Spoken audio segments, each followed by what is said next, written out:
Hello, I'm Jay Steinauer, a Service and Installation Technician for 4B USA.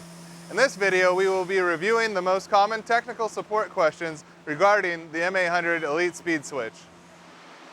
How long do I hold the calibration magnet next to the M800? All machines take some time to ramp up to normal running speed.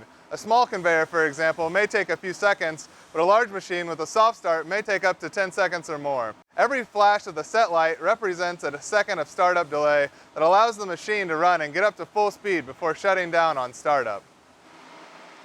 How often do I need to calibrate the M800? After initial installation and calibration, the M800 is set and should never be recalibrated. The M800 keeps shutting my leg down. What should I do? To protect the equipment, the M800 is designed to shut down the machine when there is belt slowdown. This could be due to a slipping belt, a loose drive belt, or other issue. So check the belt tension, the pulley lagging, and also the drive belts. In addition, you can always test the M800 with the Speedmaster and Pulse Pilot. I want to use the MagCon because it would make installation much simpler. But the shaft diameter is smaller than the MagCon. Can I still use it? The MagCon is 2 inches in diameter. If the shaft is smaller than that, you can either attach a split collar or install a MagCon keeper on the end of the shaft. Also, if the direction of the rotation happens to unscrew the MagCon, then just use a little bit of Loctite or a split lock washer. How often should I test the M800? Test as regular as possible to verify the whole system is working correctly. If my shaft is turning but the M800 is not working, what should I do?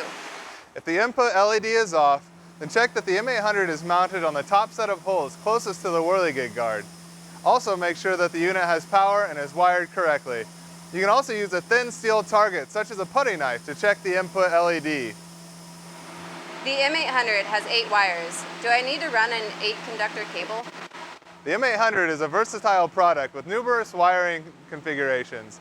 Usually all 8 wires are not used, but refer to the wiring diagram for the best setup for your application. How long does it take for the M800 to react to an underspeed? In most applications, the M800 immediately detects an underspeed. A standard 4-target whirligig will work for most applications, but other options are available. If anyone has any further questions, we have a team of technicians available to help you either over the phone or on-site. We are also available for initial commissioning and annual testing. Please give us a call.